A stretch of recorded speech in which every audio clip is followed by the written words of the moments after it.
pilfer the 10 billion shillings. WASU chairperson Muga Kolale says another strike will be set up in September to push for another 2017 and 2021 CBA. For more details, let's now speak to our reporter Mark Namaswa, who's joining us by way of phone. Mark Namaswa, this new allegations by the unions puts this particular industrial action into more jeopardy. Indeed, Akisa, some new revelations, because they also told us that about the 4.77 billion shillings, they learned about it via the newspaper. Something that.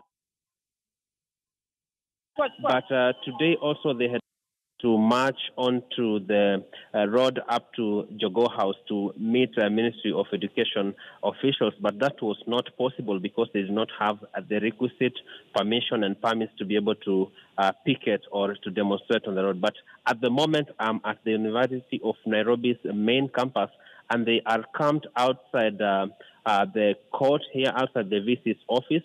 They're right now planning on the next course of action. According to the information we are privy to, is that they will relaunch another demo on Thursday.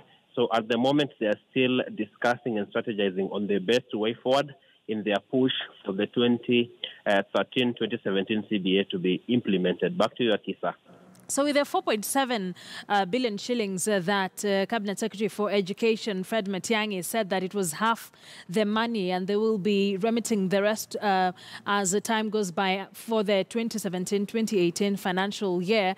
How do they expect this to be sorted out? Because the government gave an impression that they don't have money to pay them right now. They say that when they sat down to negotiate about their pay increase, they did not negotiate for a deal which comes in two halves. They negotiated for the whole package.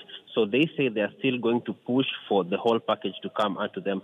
The information they had been privy to was that they would get the 4.77 and another 5.2 pushed onto the next financial year, as you have clearly mentioned. But they say that is unacceptable to them. And they say when they get back to work, or when it comes to September, they'll still go for another strike to negotiate for a 2017-2021 package. But at the moment, they say they still insist that they will not accept half of what they had bargained for earlier on in the year. Back to you, Akisa. Mark, thank you for that update. Our reporter, Mark Namaswa, joining us by way of phone, keeping us updated with the University Union staff industrial action. Looks like a standoff so far. Let's now quickly head over to Kiambu, where NASA presidential candidate Raila Odinga has today taken his campaigns. And we understand that they have just arrived in Kiambu, which is one of the Jubilee strongholds or the backyard of President Uhuru Kenyatta. Those are live pictures we are bringing